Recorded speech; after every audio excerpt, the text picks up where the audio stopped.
Welcome, everybody. I'm Rick DiClemente with Astrology Unplugged, coming out of Pittsburgh and coming out of starself.com. If you'd like to join us any Thursday at 8 o'clock Eastern, just go to starself.com/unplugged, and you'll find the link. These are free discussions about astrology.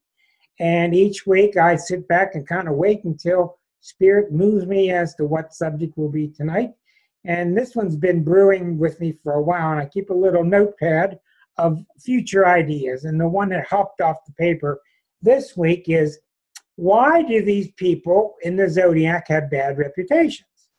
You've heard it all before. People are very shallow with astrology. It's a very difficult thing to understand and learn. Why do Aries have bad reputations of being selfish?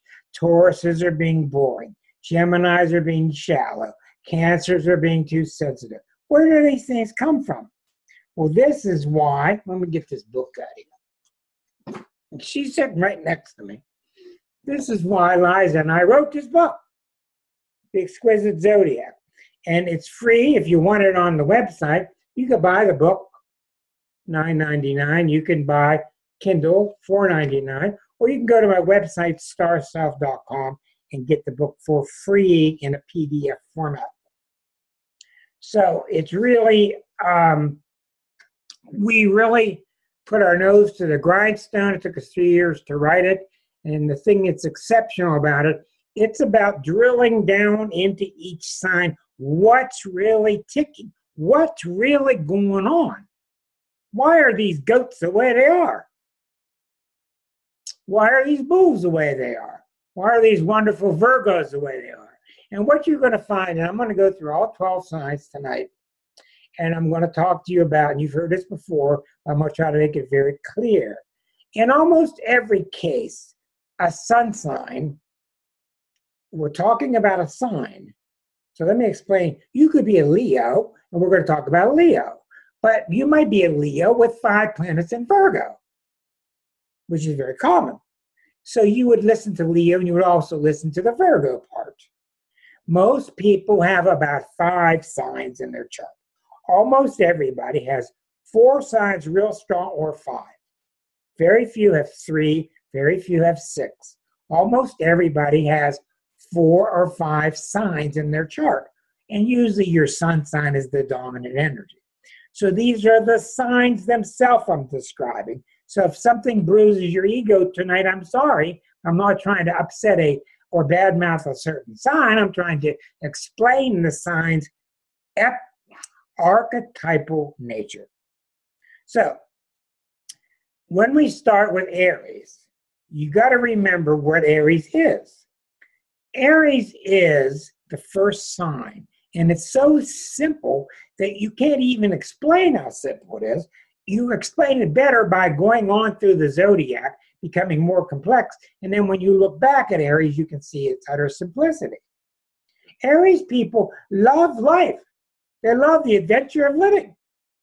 And what really happens, really, is you're in this God state, all of us, and all of a sudden God says to himself, herself, I wonder what it would be like if I were separate. And the wondering is the Maya. The wondering is what gives rise to this illusion of separateness. And you all know that deep inside we're all connected. But we really want to be an individual ego, and we really want to be treated special, and I really am special, ain't I? So that's what happens in Aries. Aries is, what if I go off and play by myself? That's it. So Aries is ruled by Mars, and the knock on Aries people is that they're selfish. Everything's about me. What about me? What about me? What about me? You hear them say that all the time. They're very innocent, usually.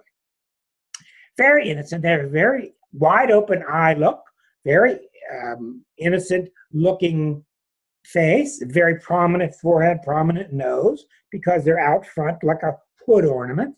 But Aries is very simple. They're here, and you're going to see how the negative side comes out of the positive. And there really isn't a negative side. Aries is here to adventure and to see, look what I can do. Woo! Look at this. Look what I can do. I just landed on the moon. Look what I can do with my arms. Wow, I can jump 6 times higher. Look what I can do. So Aries is fascinated with itself. Period. And when you're fascinated with yourself, how do you deal with the fact that the guy next to you is fascinated with herself? This is why it's so common when you say, for instance, I'll be with my Aries uncle. 6 planets in Aries. I'll be with my Aries uncle, and I'll say, well, you know what? I just got put on the cover of the magazine, OM Times. You know, and I'll feature article in the whole magazine. I was kind of proud of myself. What does he say? Well, I read this magazine once. I read this one magazine several years ago, talked about this, had nothing to do with it, but he has to do the one-upmanship. Aries people always have to turn around what you're doing and make it seem like it's coming out of them. They don't do it to be mean. They don't do it to slight you.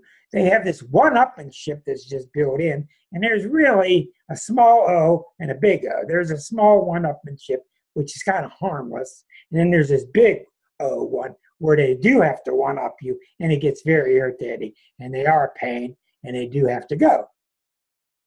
But basically what an Aries is doing is I've got to, and I was thinking last night, I've got to go from A to B. Aries isn't going from A to B. They don't understand an A or a B. Aries is just going. And if you're in the way, I'm sorry, move to the side. I'm not going to bother saying please. Just move to the side. I'm trying to get there.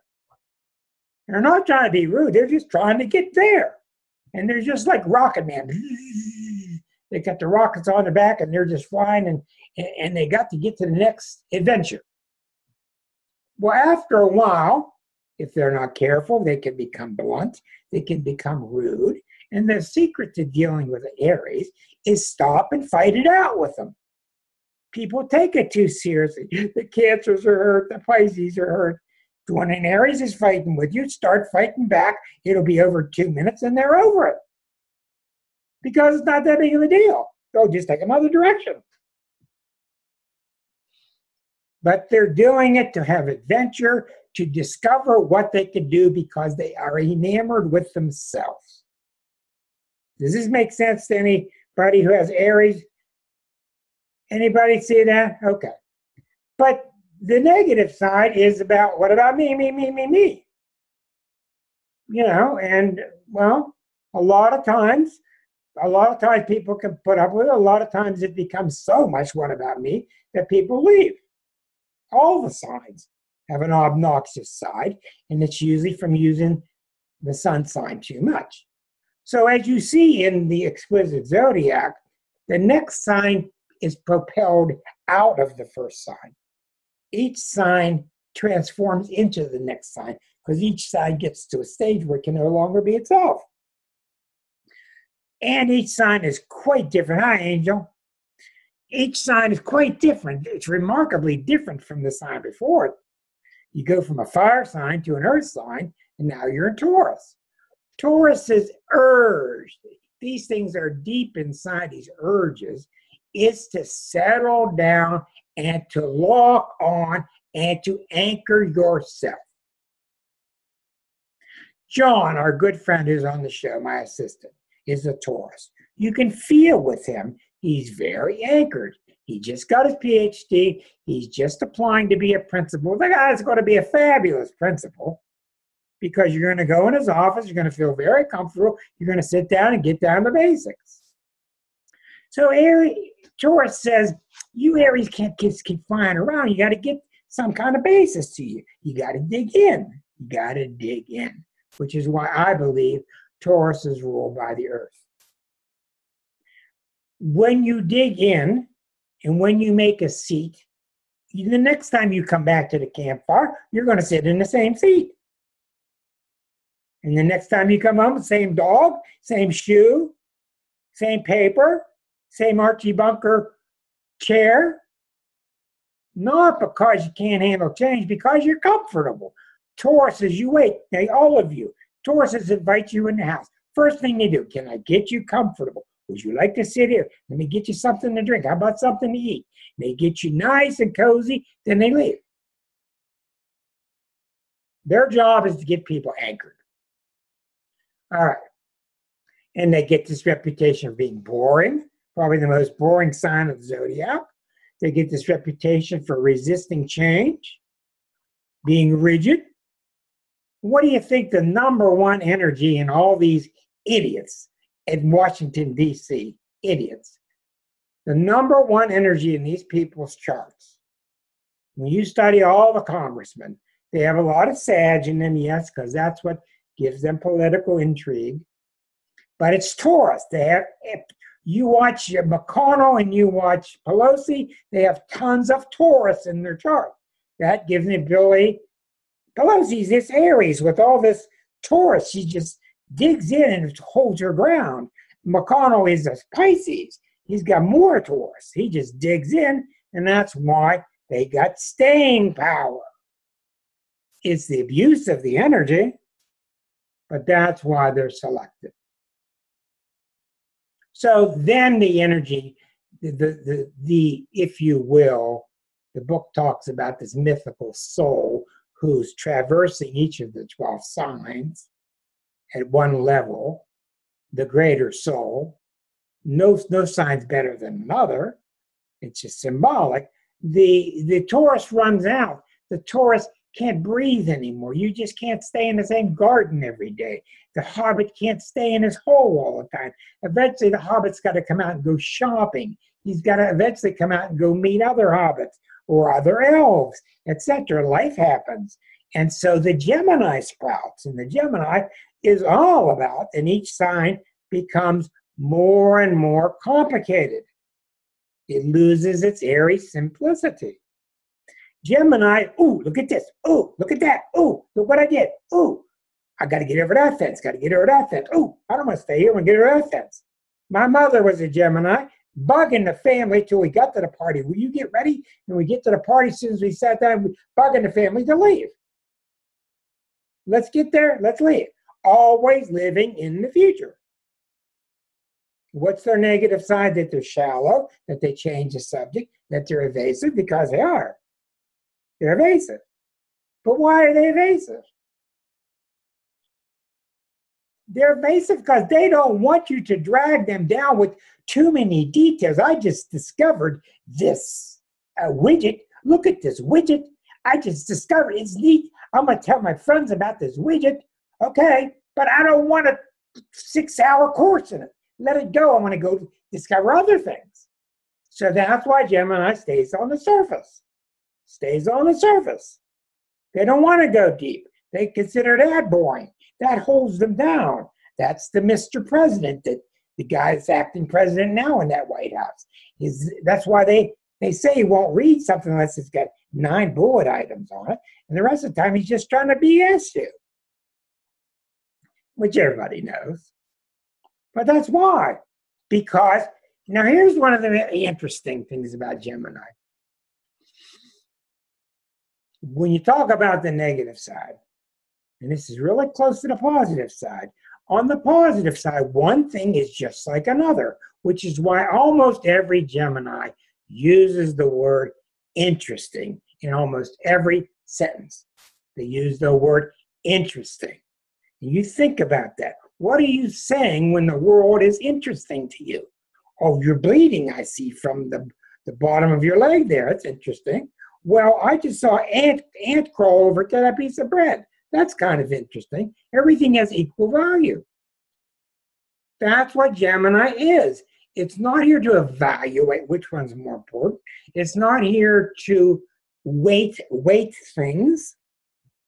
One thing's as important as the other, which is why he can go from talking about nuclear weapons to going and chit-chatting on Twitter, which is the perfect vehicle for him, about what some Hollywood actor just did. They're of equal value. Let's see. Hollywood, nuclear weapons. Hollywood, nuclear weapons. What the unions are saying in Ohio, what Fox Network says about me. Oh, the AIDS epidemic. They're like all equal things. This is natural to the sign of Gemini, and I'm not implying that most Geminis are that way, because they're not. Most of them have a much more adult sense to it. But one of the negative sides of it is that. And the reason it is because you watch Trump and you watch a lot of Gemini. They don't want involved. Gemini and Aquarius, they cannot stand the idea of an iron ring around their ankle. Gemini, it's death. It's a pin through the butterfly. It's death. They can't fly. Gemini's all about flying here, flying here, flying here, flying there. Aquarius, it's death. To be locked down, I lose my freedom. So Gemini is very much naturally evasive. I didn't say that. I know it says it on the video. I'm watching the video. I see my lips moving, but somebody made that video up. Yeah, well, I heard he was from Mexico and he's perverted anyway. Just anything to change the subject. Now, it's not because Geminis are trying to be evasive on a moral ground. It's because they don't want to stop somewhere and concentrate too much energy on one thing because there's so many other things to go see. So yeah, the way you stop a Gemini is you ask him, okay, after you just hopped over 9,000 fences and you're no more fulfilled than you were before, what's going to happen on fence number 9,001? All of our impetuses, all of our archetypal urges are false. They're all partially true, but they're not complete until you get to the final sign. And its impetus is complete because its impetus is about letting go and surrendering to the oneness that you always were. So the Gemini gets this reputation for changing the subject, for being shallow, and the females and the males are more different in Gemini than they are in any other sign, because the Gemini men will laugh it off and the Gemini women will tell you off. You ever notice a Gemini woman doing that to you? Put you on. If you're starting to dig into what the real truth is and you're going to nail them, they will stop the investigation by zing. They'll send you a zinger. And Geminis and Sag work with this thing where they get away with murder, is this constant theme of people around the Gemini Sag saying, I wonder if they meant that. I wonder if did they really mean that? Were they joking? The answer is yeah, they did mean it. It's all yes, they did mean it. But they just changed the subject to something else. One of the most favorite signs in the zodiac is Gemini. People love them because they're fun, they're young, they're bright, and they're just not made for the depths of the mind yet. They just found the mind. They just found Geminis are, number one thing, fascinated with epistemology. All Geminis, like David Hawkins. How does the mind work? They're fascinated with how the mind works. That's their answer. That's their thing. Well, what do you got so far? You got this fiery Aries. You got this down-to-earth Taurus. You got this flippant butterfly flying all around the place. It's time to start integrating these. And this is the first time the zodiac comes into water, which is emotion. This is all the basis of the book. And in the sign of Cancer, you could stop here and talk a lot because the Cancer stage is really critical. This is the stage where the soul feels. And like Liza said, the early NASA pioneers were called the Mercury and they were called the Gemini. And they splashed down in their water and they're out there bobbing in the sea while the boats race to get to them and helicopters race to get to them, right? And you come out of that capsule, you got a big ocean around you. That's similar to what happens in the Cancer stage. And that's why they're such a brave sign. And that's why they're, frankly, mostly concerned about their own well-being. Cancers are really concerned with taking care of number one. Now, in the GOP sense, They're Cancerian. The United States is Cancerian. It turns into this, I got mine, go get yours. Well, I got mine, hell with you. Now that's the negative side of it.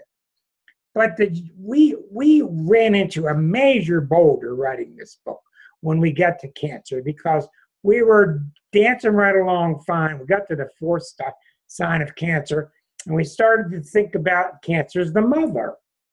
Well, opposite the zodiac, Capricorn is the father.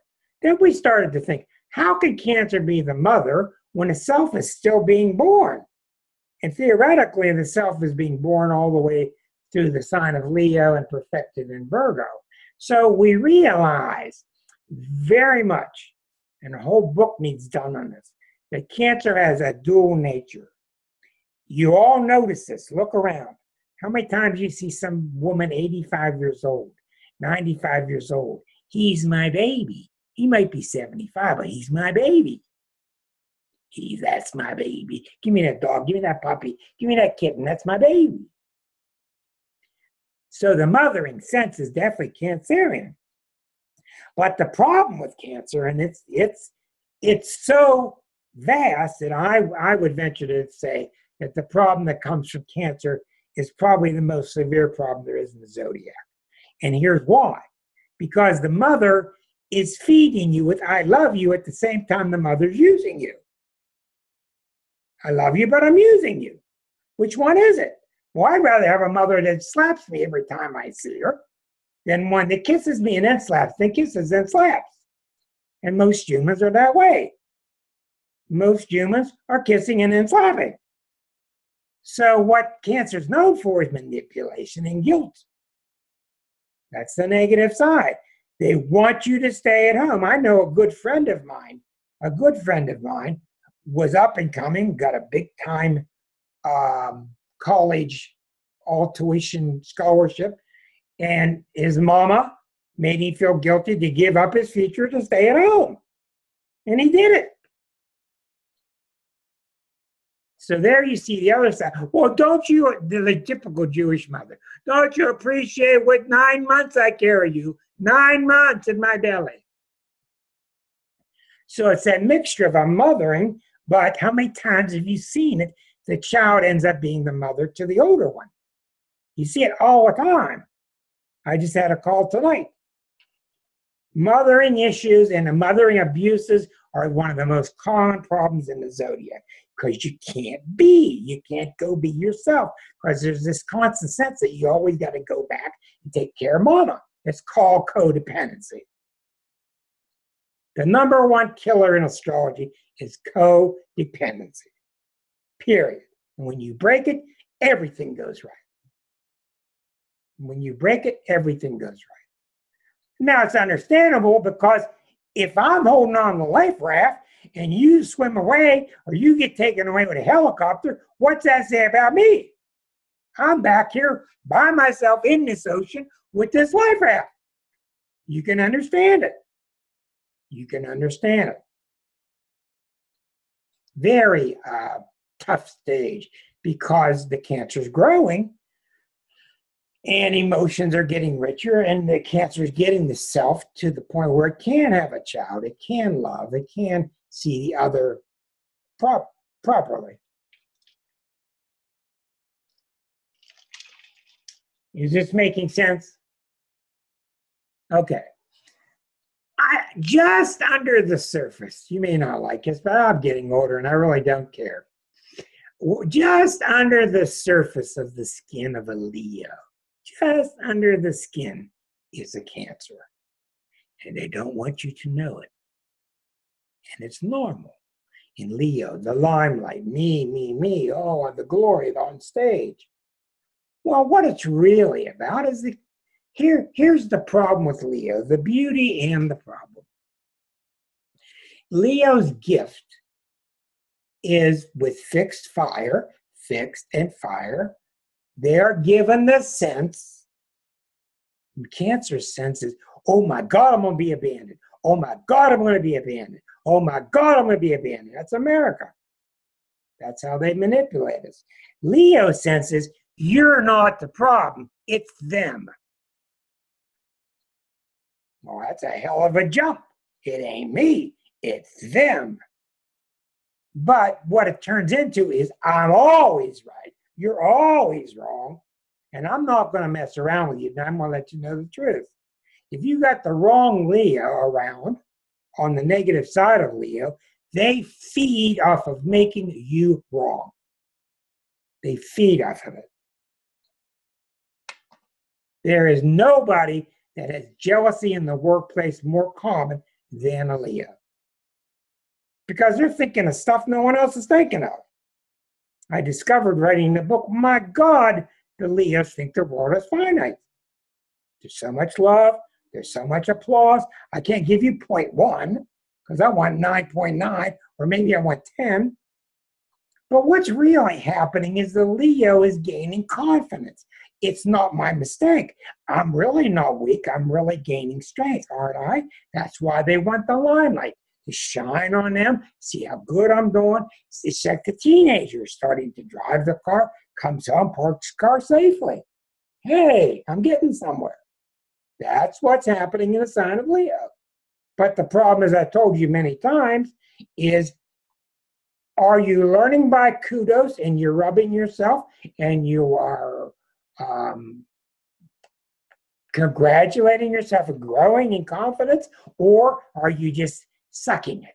I just need more. Give me more. Give me more. Give me more. Give me more. Such as the guy playing president in the White House. He's living in his illusion, and he keeps people around that keep going like this. And as soon as you stop going like that, you're out. It's all a matter of audience or not. Audience or not. It's that simple. Are you an audience or you're not? And what's the word used in every sentence? What's Trump used in every sentence? Treated. Treated. I'm treated bad. They're not treated. They treated me good. Well, they haven't been treated. They haven't been fair. They've been unfair. They've been fair. Well, they've not been very fair. It's all about that.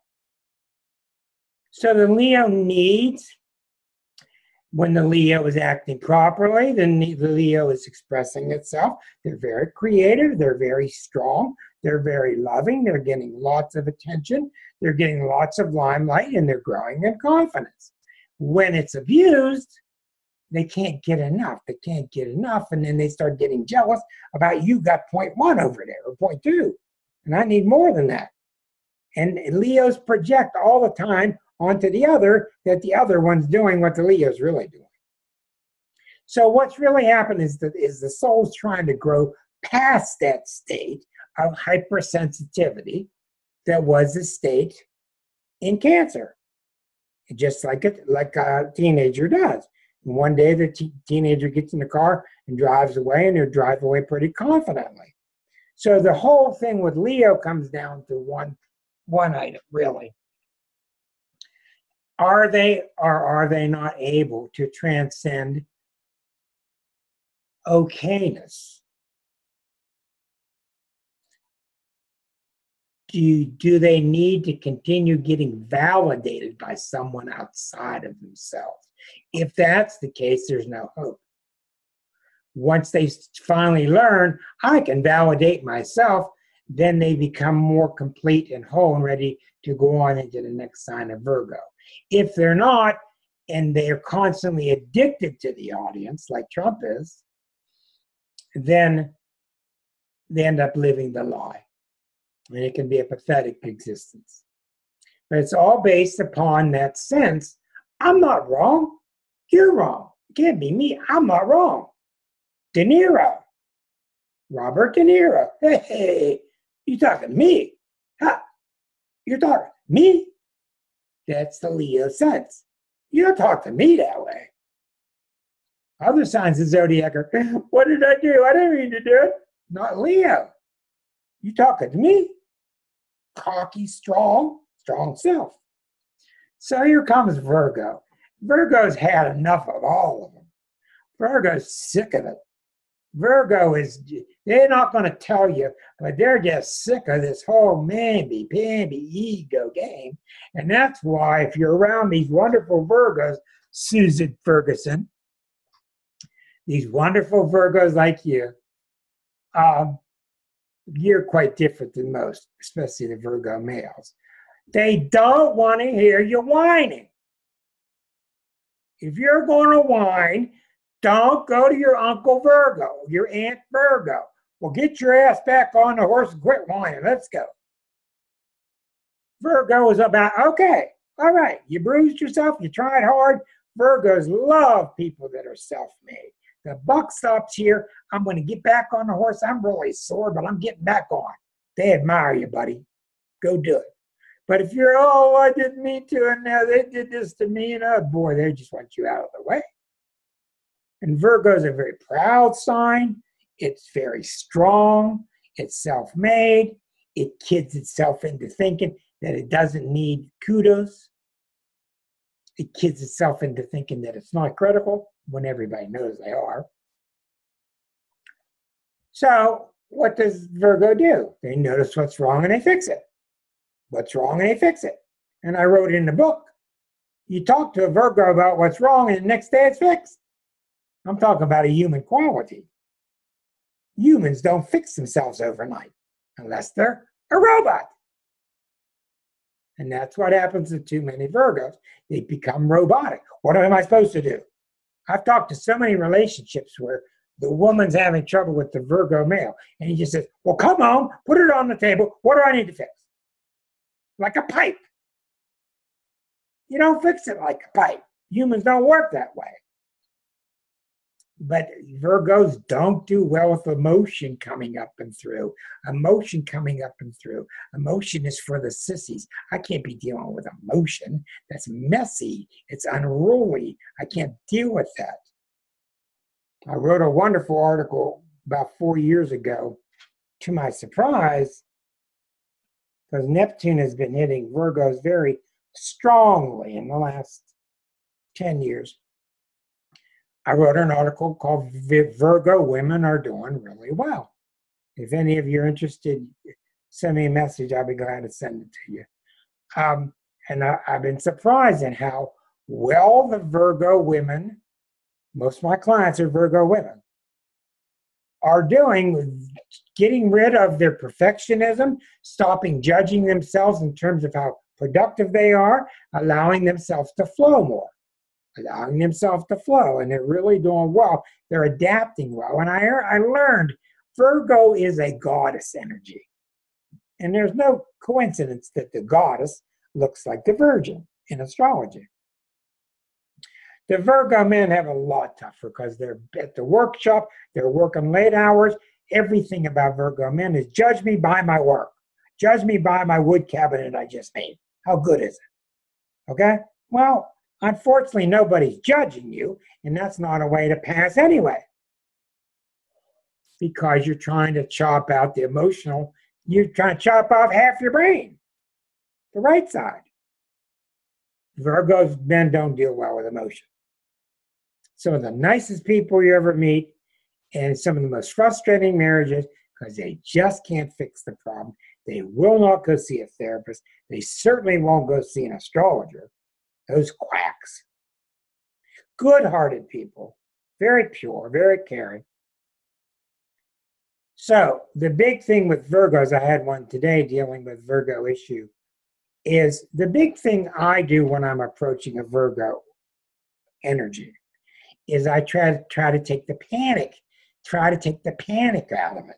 Because I've written before, no one is, Susan Ferguson, no one is following you with a clipboard except for yourself.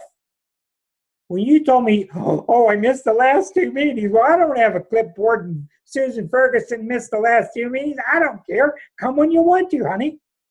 But Susan, oh boy, I didn't do the right thing. Virgo has got an incredible pounding internally on doing what you should do. Well, think about that, doing what you should do. What's that mean? Where's this should written? Is this Moses' tablets? There aren't any shoulds anywhere. There are no shoulds. All there are opinions. See, the beauty of Virgo Pisces, and there's a beautiful chapter in the book on the 6 polarities. Get the book and read the chapter on the 6 polarities. Aries, Libra, Taurus, Scorpio. The big one is Virgo Pisces. Virgos do what they should, which leads them to becoming robotic. Pisces does what it should do because it is you. Deborah, I am you. I don't need to be instructed on how I treat you according to some book. I'm going to treat you right because you are another me. That's what's so effortless and beautiful about Pisces. So anyhow, all this mess that goes on with playing with your belly buttons and the first 6 signs, and the Aries ego, and the Taurus earthiness, and the Gemini flitting around, and the Cancer's moods, and the Leo's ego, and Virgo trying to put it all together. And you wonder why Virgos are always neat and trim and tailored and groomed. It's all preparation for the second half of the zodiac, which is the me plus you. This is all detailed in this book. You're now ready to meet others, and the adventure becomes much more complex. And now when you look back at Aries, you see, my God, how simple it is comparatively. All right, so in Libra, you're meeting other people, and a lot of things happen in the sign of Libra. And I've often said, in my opinion, that the 2 bravest signs of the zodiac are the Cancers, because they're dealing with water by themselves, and the Libras, because they're dealing with other people, and up until that time, nobody's been dealt with. So Cinderella goes to the ball, and she shows her clothes, she sews her shoes, and she's in great risk because she's comparing herself to everybody around them. And that's what Libra's about, comparing themselves. And if you don't watch out, it ends up with keeping up with the Joneses. So Libras can be very shallow, very manipulative. They are the Aries of the second half of the zodiac, without a doubt. They are the Aries of the second half of the zodiac. So they're very proud of them and their partner, the we. So they're all about partnering, and they love to have the partner. It's really not that important who the partner is. It's the act of partnering, which is why so many people jump from one marriage to the other, to the other, to the other. That's a very Libran thing to do. They're always good looking. 99% of the time, a Libra will have an attractive mate. 99% of the time. Nice job, nice position, good looking. Because Libras are very much about how things look. But how do we look? Well, if you always rate yourself in terms of how you look, you got problems, because the first thing people pick up from you is you're obsessed with how you look. So the negative side is, I can tell a Libra within an instant, whether they're the positive, beautiful side of Libra, which is very charming, lovely, very classy, or the negative side, which is phony, it's disingenuous, it's play acting. A lot of Virgo men have trouble with it. Virgo women have a much higher degree of success because they're ruled by that beautiful, wonderful Venus, which is a very pleasant planet. But a lot of Virgo men hide behind their Porsche, their position, their nice clothes, the wife, the trophy wife. And the number one thing about Libras is they have to be socially accepted. They are social leaders. They are idea leaders. But as you know, you've seen companies, you've worked in companies, you don't make it to the top. I'm talking about Libra men. You don't make it to the top just being pleasant. You got to be for real. So Libras are very smart. They land on their feet. They're very competitive. They're very involved, but they have to watch out for that keeping up with the Joneses thing. Now, what happens in Libra, which is the first sign of relationships, The first sign. So they're, how do I say it?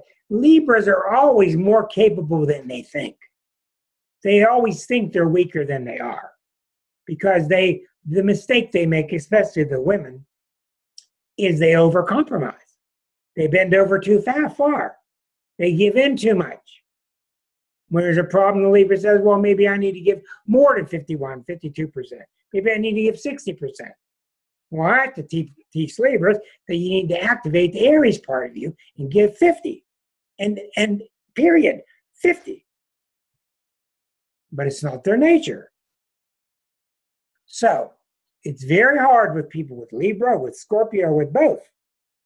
These people with Libra and Scorpio, especially those two signs, put so much investment into the success of their relationship. What if the guy gets up and leaves? What if she finds somebody else and they got all the cards? But it's their nature to partner. Look at John Lennon with his wife Yoko. Look at so many people. They do well with a partner. Well, what happens in Scorpio is the Scorpio is the next stage, where the Scorpio wants to go deeper into the relationship, and Scorpios become very obsessed with betrayal. And this is why they have this nasty reputation of being deadly. And if you screw one, they will get even with you. And they can be very dangerous, and that's true. They can also be powerfully wonderful, super powerfully wonderful. And it's because they're ruled by Pluto. And it's all about the dedication of me and you. I dedicated myself to you. Pluto is the marriage vows. Richer or poor. Dedication. The number one problem I've seen with Scorpios in general is they become over-dedicated to another, to a job, to whatever. They consider it very weak. They're really hung up on this word betrayal. They do not accept it inside themselves. They can't stand when you do it. But in their world, they judge what they consider betrayal. And if you betray them, they're done with you. X. Done. X. But that's why when I talk with them, I have to convince them other people don't see things like you do. They don't feel things like you do. Fixed water sign. I love what I love. I hate what I hate. You're fixed. Your feelings are fixed. Other people are much more all over the place. So I was shocked, I told you, when I wrote the Scorpio chapter, how short it was. I was astounded because I thought it was such a complex sign, but it's not. And it comes down to two things in Scorpio. Are they, when you're with them, are you picking up strength by being around them? Because they're so strong in character and courage. Or are you being sucked dry? Like a vampire. One or the other. Which one is it? You can tell that in seconds. Second thing. Do they hate themselves?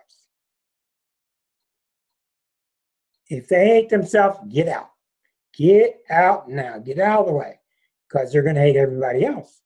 Because you cannot, it's my opinion, that you cannot treat somebody differently than you treat yourself. As a matter of fact, it always matches. So the Scorpios have to learn self-acceptance, self-compassion. And to a lot of them, it sounds like weakness. And you cannot tell a Virgo or a Scorpio about weakness. What they judge as weak is weak, period. Especially if somebody's got a lot of Virgo and Scorpio. I had a woman today who was Scorpio with a lot, 4 planets in Virgo, and she has transcended it. She has great self-compassion, and she's just wonderful, wonderfully powerful. And she's gotten past that. Because you see, all these qualities, no matter which one they are, they're all qualities of, I erroneously left God and I got to get back. Because the little escapade that took place in Aries, what happens if I go off and leave God and go play by myself, was all illusion. It ain't real. So you're left with two choices: to keep trying to strengthen the ego, or giving up and trying to get back. Because all the stuff you do when you're away from God is not real. Nothing far out about it, Mark. It just ain't real. And that's what all the great wise men tell us. Maya, they all tell us at the end of the book. Every one of them, Mayor Baba, all of them tell us, at the end we're all one. At the end, there is no separation. And you look and you watch, you just look and you just watch the Dalai Lama. And he's a Cancer, and he's so playful, and everything's just okay. And it's okay, and everything's okay. And he says, everything will be okay when you're okay with it. Everything in Melody's world in California is okay when you're okay with it. Hello, Melody, chiming in from California. So it's a very tough stage, because you can feel with most Scorpios that they're sitting on top of a boiler. They're really passionate. And when you're sitting on a boiler, well, you better have a couple safety valves, right? Because it's heavy duty. So where the negative side comes in, it's got nothing to do with you. I've got so many children who grew up with Scorpios, and they felt like they're being watched all the time. They felt the intensity of the mom and dad walking around, just because the mom and dad were dealing with Pluto all the time. And Pluto's watching you. Cold, distant, far away, and it doesn't put up with any weakness. And it's looking right through you. The reason Scorpios look through you is because they are. And because they can. And you may as well drop all your clothes, because you cannot hide from them. They can just see your true nature. But here's where they're wrong. Oftentimes they project onto you qualities that are really not you. It's them they're seeing. And they're so harsh on themselves when they betray. They're so harsh that they won't give you a break if they think you betrayed them. And that's where they get the reputation of waiting years to exact their revenge. Making sense? We're 2/3 of the way through the zodiac. So up pops the Sagittarian. We're back to fire, and we're mutable. So all the Sag wants to do is woo, woo, woo, fireworks, Disneyland, woo. It's no wonder after all that steam in the kitchen, right? And everybody just thinks Sagittarians are the greatest. It's the most overrated sign in the world. They don't have any problems at all. Everything's good. It always comes up roses. And it's really not true. So on the good side, the Sagittarians are playful, and they're fun, and they're smart, and they love to travel, and they love to have fun in groups, and they're the cheerleaders. And on the negative side, it's pretty true on the negative side that they promise and they don't deliver. So here's what happens with Sag. Hey, I'm moving Saturday. I got a whole bunch of rooms full of boxes I'm moving. I'm having 2-3 cases of beer brought over for my friends. Would you help? Sag goes, yeah, I'll be in. Woo! Sounds like fun, right? They get into the fun part of it. Then they get there and everybody's sweating and banging into each other, and they're all bruised and they're tired. And the next thing you know, where'd the Sag go? They found out how much work was involved. So it's a very common thing with Sag to skip out when the work is too intense. Now, what I've noticed, something I'm working on now because I'm always updating these things. What I've noticed is almost every Sagittarian in your life will never call you back. Think about it. Almost everyone. When you're with them, they have a blast. They're fun. They're slapping you on the back. Oh, yeah, Rick Bud, how you doing there? Hey, good to see you. And then you think about it, and when's the last time they called you? Like 27 years ago. They just don't bother. Why? Because they're having fun. They're having fun. They don't want anything stopping their fun. And it's really that simple. It's a sign that's having fun. No sign in the zodiac knows how to enjoy self more than Sag and Taurus. They really know how to enjoy life. But if you've got this illusion, like a lot of astrologers say, when I die, I'm coming back, I'm going to be a Sag. You hear this all the time. If I die, I'm coming back, I'm going to be a Sag. Well, good luck. Give it a try. Maybe you're right. But now we have 3/4 through the zodiac. 9 o'clock, I'm not pretty good. 3/4 the way through the zodiac, each sign becomes more complex. You go into Capricorn. Now, just as much as there was this playful sense, Capricorns are imbued with two things very strong, and that is duty and responsibility. They will die if they don't meet their duty and their responsibility.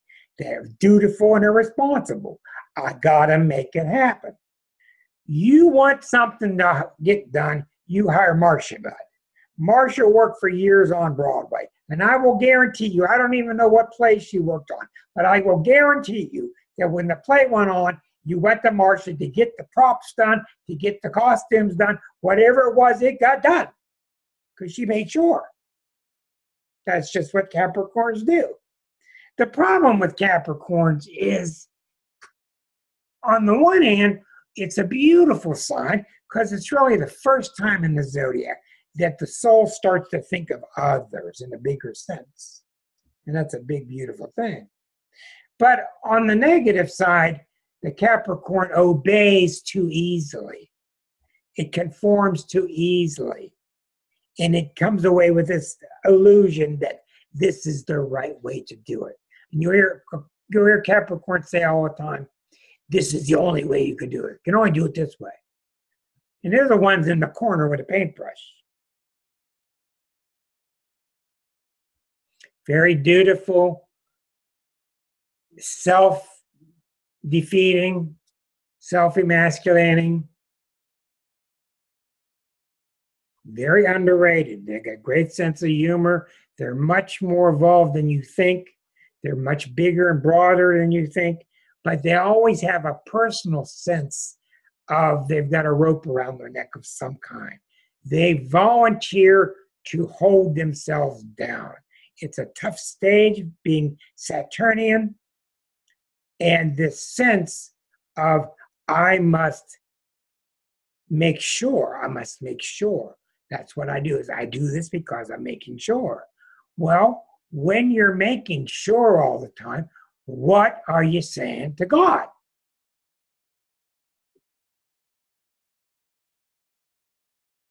What you're saying is, I don't trust you. Just like Virgos, got to fix everything. Virgos fix it, Capricorns make sure. Virgos fix it, Capricorns make sure. Us two signs sit here, we don't trust you, God. You keep sending us secondhand stuff. Virgo keeps finding something wrong, let's fix it. Things aren't right over here, I got to make sure it works. That's what you're saying. That's the problem with Virgo. That's the problem with Capricorn. That's the problem with Capricorn not trusting. Capricorns have a lot of trouble with trusting because they're very controlling. Because making sure and controlling are one and the same. So the trick to being a successful Capricorn, a spiritual Capricorn, is like Yogananda was a Capricorn,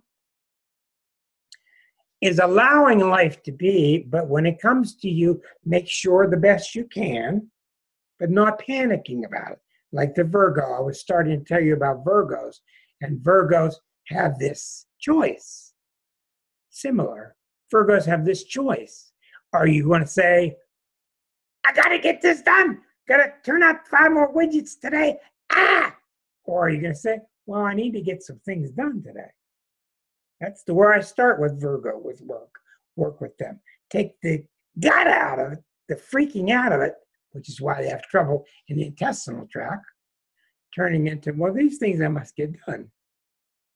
And by the way, the number one illness in all of astrology are intestinal issues of Virgo people. And that's why, because they put so much pressure. So back to Capricorn. Capricorn can be a lovely sign, very classy, ruled by very stately Saturn, very underrated.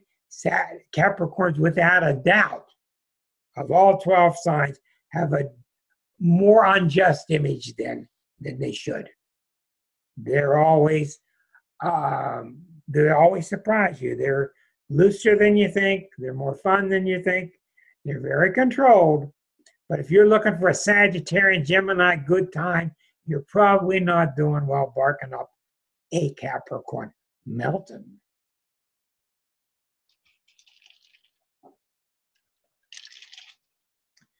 So Aquarius comes along, very misunderstood sign. Very misunderstood, a marvelous sign. I've decided without a doubt, if I'm coming back, I want to be an Aquarian. And I've largely been Aquarian all my life anyway, because I have such a strong Uranus in my chart. Marcia, you and your brother both have Aquarius moon. Marcia is a twin, and the three of us are born 2 days apart. So the only difference between me and you and Macduff is you guys have the moon in Aquarius, and when the moon went into Pisces, I was born. 2 days different. So your Aquarius nature is about to be expressed.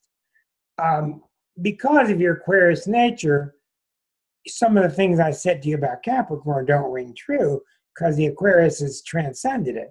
Aquarius is about loving people, being very tolerant, loving the differences between people. Absolutely getting thrilled when you got your arms around the rest of the cast and look what we did. Because it's opposite Leo. Leo is, damn, look what I did.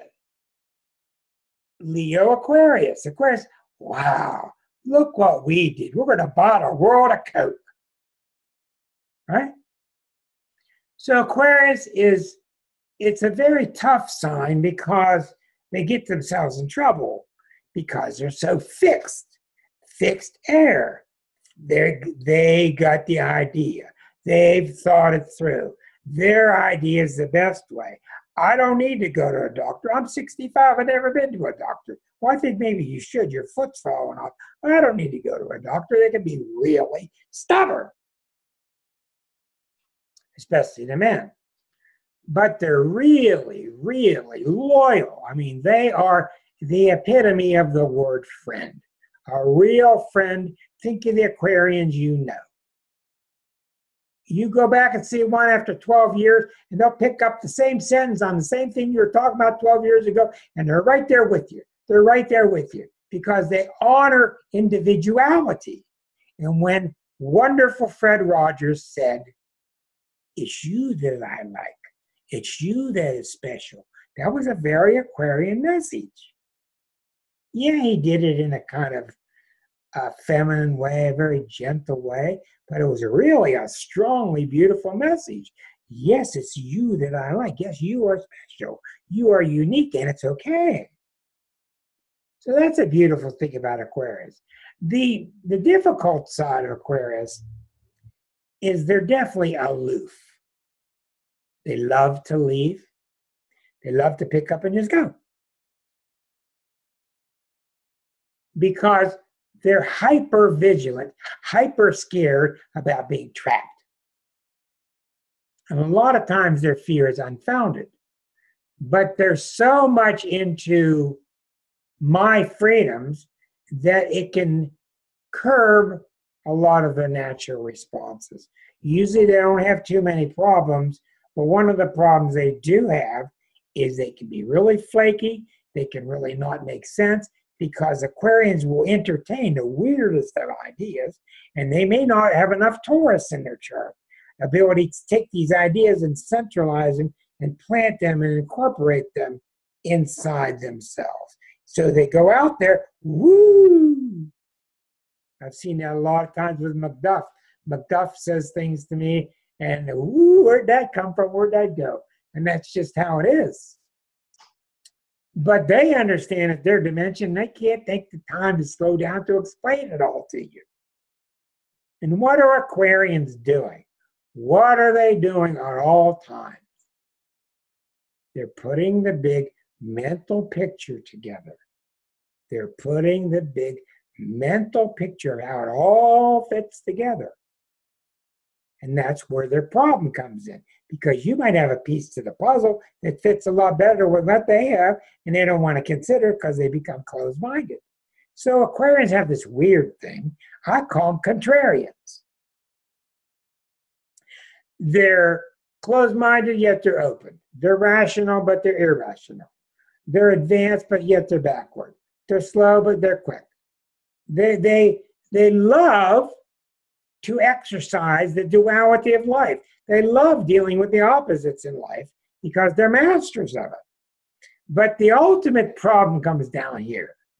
This is where the ultimate problem comes down, because you're at 11th sign now. You are 11 stages into, I think I'll go off and play by myself.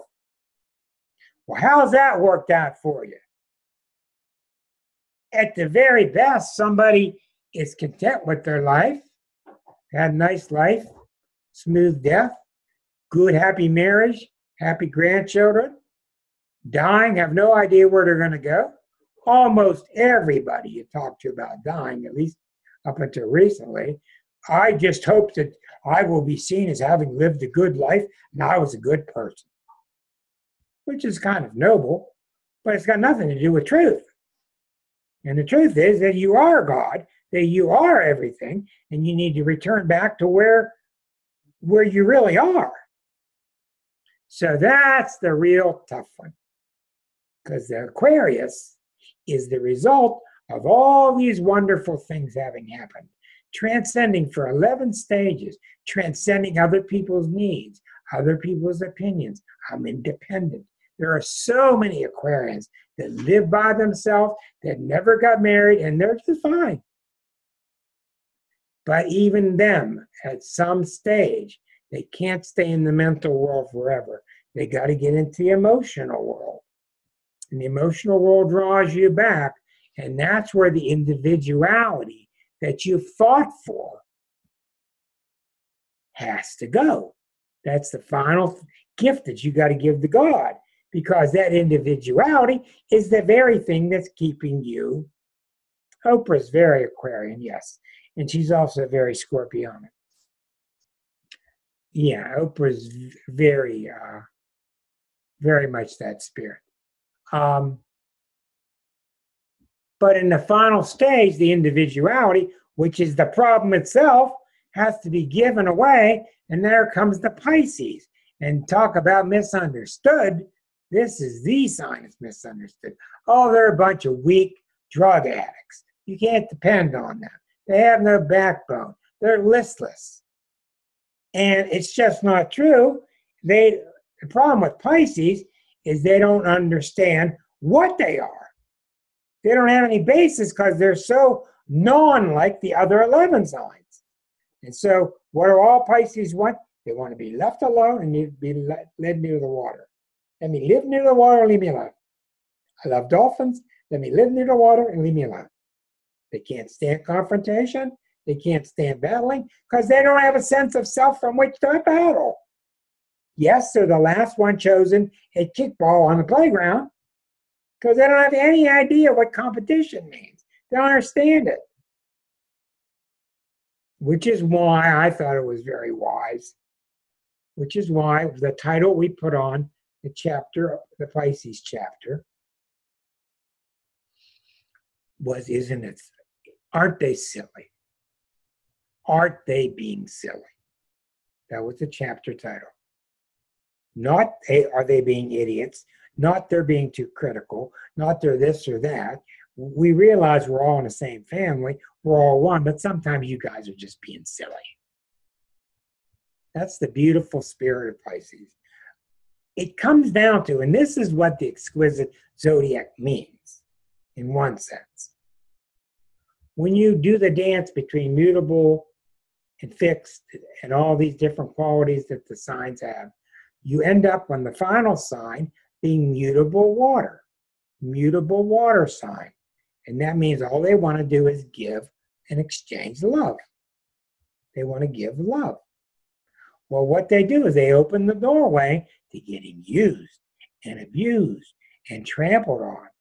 And this is one of the reasons they end up with alcoholism and they end up escaping into drugs or etc. Because inside the Pisces is a great stress to escape.